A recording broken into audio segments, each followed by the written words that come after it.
Hello, I'm Michael, and welcome to MD in the Shop.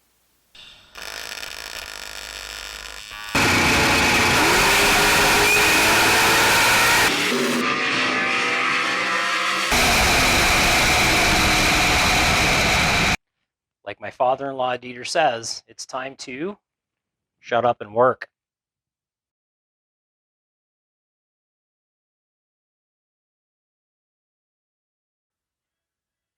Oh yeah, we got to mark this thing. So 3, 2, 1, using the big hammer tonight, and mark. That was loud. So back in the shop tonight, continuing on this Jig Build for the Silverado project, and a couple of things. Number one, I've been thinking about a name for this thing, and it's been tough. I'm usually pretty good with creative stuff like that. For some reason, this one's got me stumped. So, would love a little bit of feedback from people. See maybe if they've got some better ideas than what I'm coming up with. So, this thing is a 1999 Silverado. And the idea is to make it a pro street truck. So, other than the super obvious ones like Silver Bullet and that kind of thing, trying to think of something a little bit creative to still kind of pay homage to the Silverado heritage of this truck. Um, the fact that it's going to be like a pro street truck, it's a regular cab, short box, it's going to be a lowrider on air, that kind of stuff. Trying to, I don't know if you can work that kind of stuff in. So, my dad came up with this name for his race car. Oh God, probably before I was even born. So like 50 years ago now. And he was using a big block Chevy and had it bored 60 over, which was the maximum at the time that you could take a big block Chevy and bore it out to make maximum cubic inches. So the big block line of motors is known as a rat motor. So his car became Maxi Rat, maximum rat motor. So we still have Maxi Rat. I think we're on generation 5, 6, or 7 now, or something like that. And we still use the name Maxi Rat. He also has a 85 Trans Am that he's owned since new, and we call that thing Fire Chicken because it's got his doesn't, but the Trans Ams and Firebirds had the big, Firebird on the hood of the car, so we called it Fire Chicken. Kind of a funny thing. It's also bright red, so we also call it Big Red. So I guess this is just going to evolve as we start building the project. Throw some names out there. We'll see what kind of sticks. Anyways, so I had to pick up some steel this week in order to finish the legs for the project. And what happened was I went to pick up the steel, wasn't paying attention, and I picked up 2-inch tube steel. I already have 2-inch tube steel. I need 2.5-inch tube steel. So what the goal of this is, the legs have been made. These are going to house the casters. That's going to sit like that. We're going to have that sitting on the ground, and then the 2-inch steel is going to go over top of that with a nut welded on top with a piece of threaded rod, and that's going to push down on the inner piece to provide a bit of adjustment. So that's what we're going to get to today, and the goal the next couple of days is to get this jig fully done so that I can drop the truck onto the jig and start messing with that. So let's start cutting some tube, make some sparks fly, and like my father-in-law Dieter says, it's time to shut up and work. All right, so we're going to cut these guys down into 10-inch pieces, and then that is going to slide over top of this tube. We're going to weld a cap on there, put a couple of nuts into the outer sleeve of the leg so that once we get this thing adjusted to our height, we can give it a little lockdown with some lockdown nuts on the outside of the larger tube. And that way it's going to get held into position once it's locked in, and if there's a little bit of a bump or whatever, it's not going to knock things out of whack. So that's the plan. Let's chop up some steel and we'll show you how it's done. So now I think it's going to be a little bit easier to see what it is that we're trying to accomplish here. So what we're trying to do is have this sitting on the caster on the ground. This is going to slide over top. There's going to be a plate here with an adjuster that's going to push down on that other thing that's going to allow it to ride up and down. Now, one thing that I did not realize is that mathematically this doesn't work out so great, because we have a piece of 2-inch OD tube, so it's 2 inches on the outside, and this is 120 wall tube. So basically 120 and 120 is approximately 1/4 of an inch. So I was hoping to find a piece of 2 1/4 inch square tube, but sadly that's not easy stuff to come by. So what we're going to do is we're going to make some spacers. And what I'll do is take some of our flat bar that we have, 1/4 inch, and I'm just going to basically cut a piece. It's going to go down inside here. I'll drill a hole or two, do a little plug weld just to hold it in place. And what that's going to do is take up the slack, keep this thing from ringing like a cowbell. And then what we'll do is we'll put a piece here, and then we'll have our adjuster or lockdown nut on the opposite side, so it'll squeeze nice and tight. And then that way, once we get our height set, it'll get locked into place for being bumped around.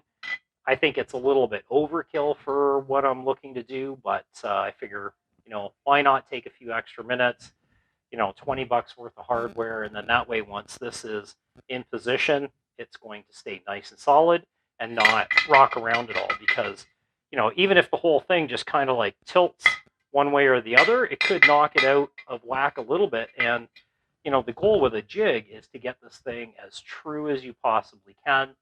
And then that way you're going to build a nice straight chassis. So we'll take a few extra precautions now, get this thing so it can get locked in nice and tight. And we'll have a nice platform to work on.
All right, so now we have our top plates, and these are just going to go right onto here and get welded in place. And we want to make sure that we get a really good weld on this stuff. So it's going to get welded all around 4 sides, because when this pushes down on the inner piece, basically the weight of the entire jig is going to be sitting on these plates. So that's why we're using nice 1/4 inch steel. What I'm also going to do, where's my nuts? Can't find my nuts. I've gone nuts.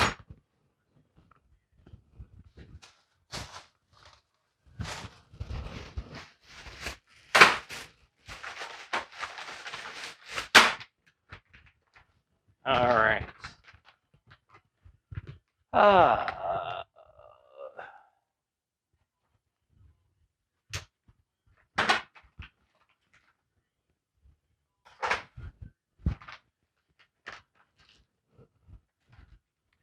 now I've got these nice 3/4 inch nuts. What we're going to do, drill a nice big hole in the middle of the plate.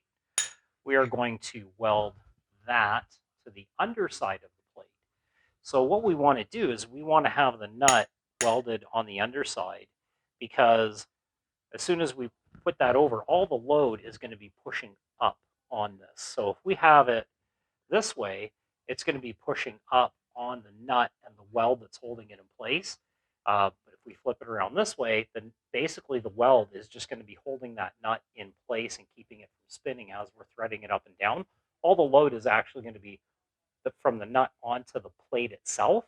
That's going to hold it rock solid, so we don't have to worry about it tearing off or doing anything goofy. So we're going to have to take our 4 plates, drill some probably 7/8 holes. We want to make sure that threaded rod gets through with no issues. So let's get to drilling.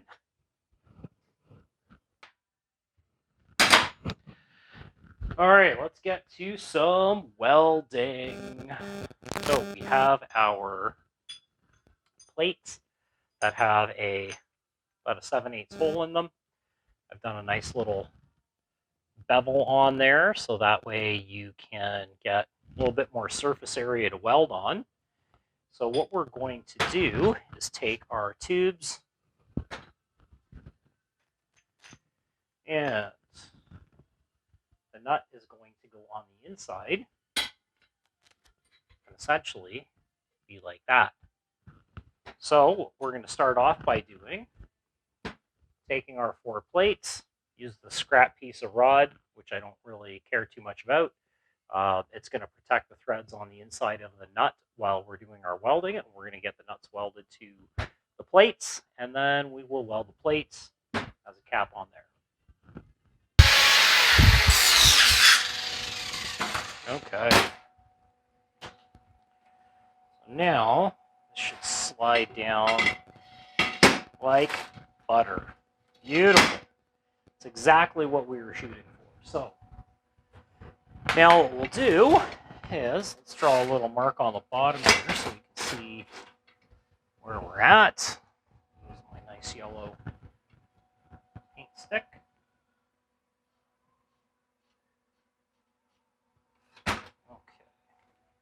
Okay. So now, let's get some crap out of the way. So you can see, thread piece of this all thread I've got sitting here. Okay. So let's get this up.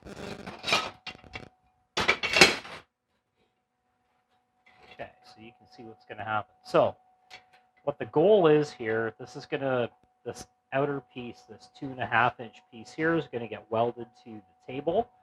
And now as I start to thread my all thread into that piece, you can see we're going up, right? So now that is going to give us an infinite amount of adjustment there. And once I get the table where I want it, I can take my little set screw here on the side, give that a little twist, and it doesn't have to be super tight, but that is locked in and not going anywhere.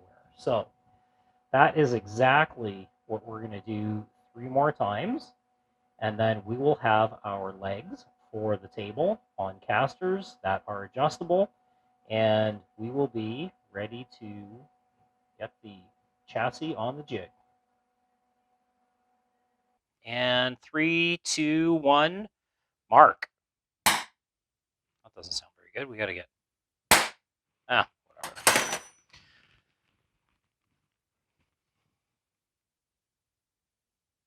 Hey, today is kind of an exciting day for me. We Spent some time in the shop, and by we, I mean me and my buddy Chris. Spent a couple hours in the shop last night, and I was just so excited to get into it. I didn't get video of the last stages of putting the legs on this thing, so we'll go over that now and kind of wrap up this whole building of the jig and the next steps now that we've got the truck sitting on the jig. So let's take a peek and I'll show you what we've been up to. All right, so the whole goal of building the jig is so that we've got a nice level platform to build the base of the truck off of. And most concrete floors are not poured with the idea of building these kinds of vehicles in mind. And even though mine was, and when I asked them to pour the concrete for the floor here, it was pretty good for the first little while, and now we've got a little bit of a crack in the middle of the floor, which is causing it to bow just a little bit.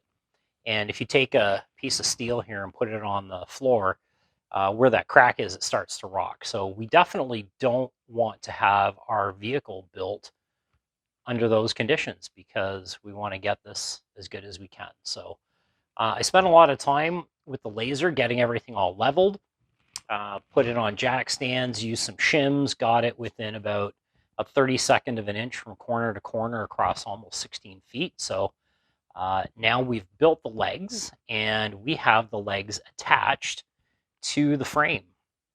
And I'll show you where they're located and why and how they're going to adjust.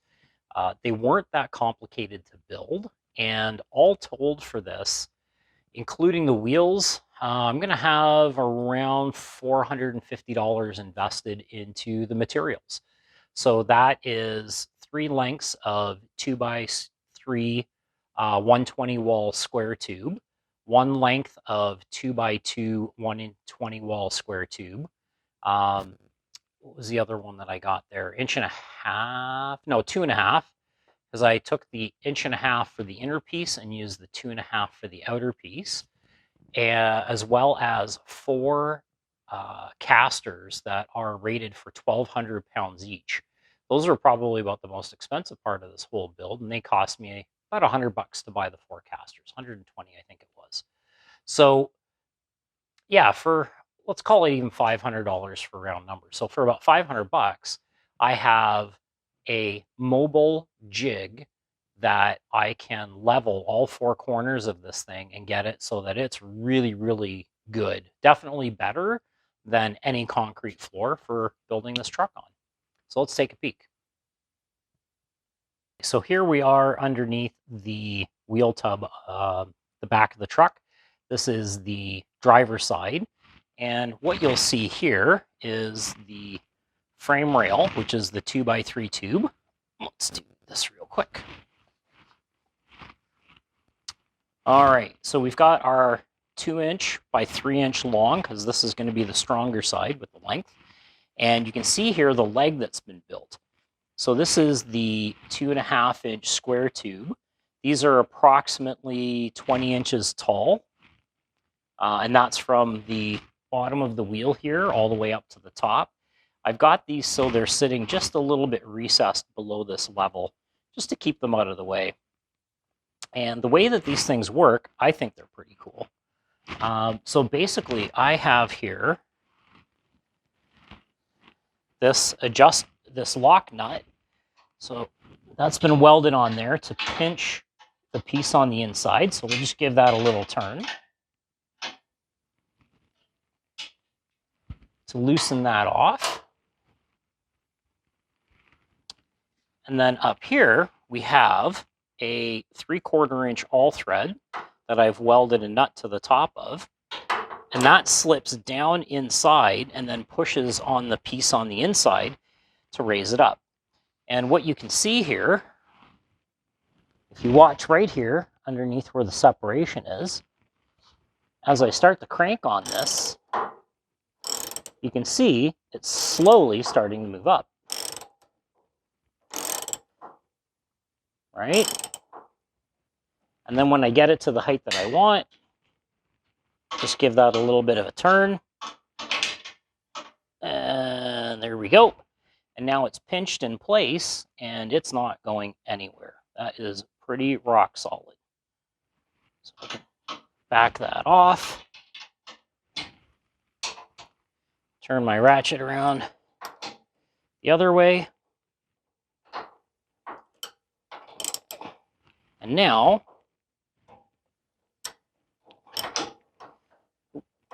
it's always hard to do this stuff with one hand.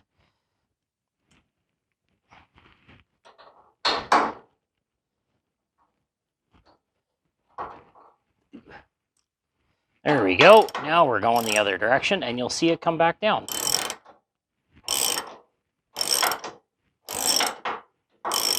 There we go. Now it's bottomed out.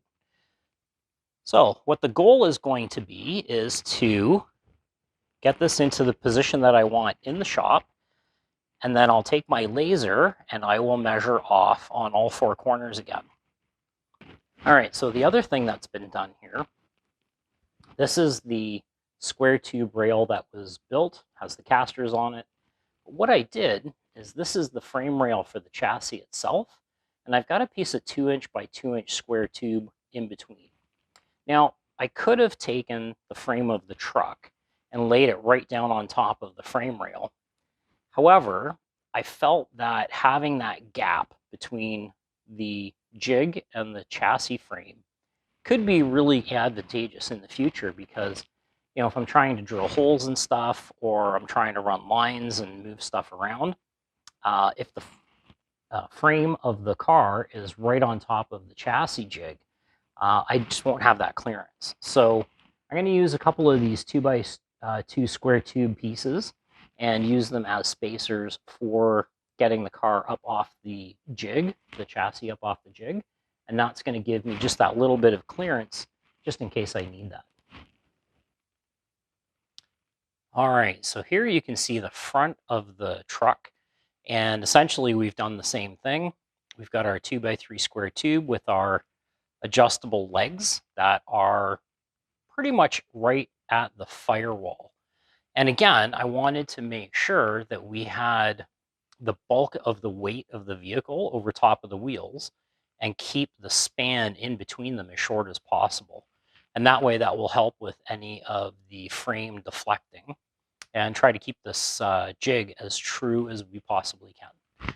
And you can see here as well, I've got another piece of 2 by 2 steel tube that is between the jig itself and the frame of the truck. And it's basically underneath that main rail that's a 2 by 4, I believe it is, that runs the length of the truck, the cab, from front to back of the cab. And that idea behind that is to keep that level and true with the jig rails. So there you go. That's what we've got done. I'll show you here too, the front of the truck.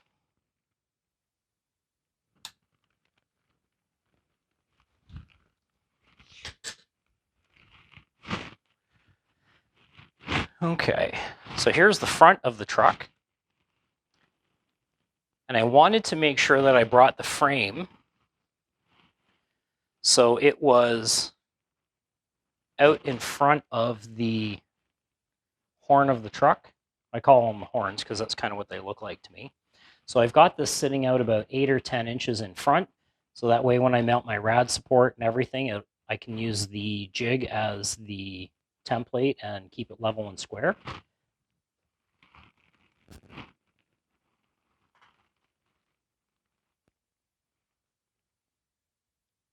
All right, so there you have it. The first phase of this overall beast of a project is now complete. We've got the jig on wheels, all welded up. The truck is sitting on there in a great spot, and we're ready to get to work on the truck. So if we look at the jig, the total cost of materials, I'm going to call it around $500. By the time you add in, you know, some gas and wire for the MIG welding, and, you know, a couple of bits and pieces, you know, the nuts that I used and the bolts for the locking pinch mechanism thingy and all that kind of stuff. So let's just call it $500. Time invested, I'm going to say we're around 8 hours invested into making that jig. And that's going to be including as well the time that it spent to go and get the materials, which is about 20 minutes away each way, plus going to pick up the hardware and the wheels and all that kind of stuff. So let's call it about 8 hours spent and about $500. So we can break that out separately, but I kind of need the jig to build the truck, so I'm going to lump that into the costs plus the 2,500 bucks that I spent on the truck. So basically, I'm sitting at about $3,000 invested right now, and this is where we're at. So the next step is going to be to start analyzing where we're at with the chassis of the truck and strip the cab off the box and really start digging into the nuts and bolts of it and then start building it up from there. So I can't wait to get started. I am super excited to tear into this thing now that we've got the jig ready to go. And that's going to be our next video, is stripping this thing down even further and really figuring out what kind of platform we have to start from, and we'll go from there.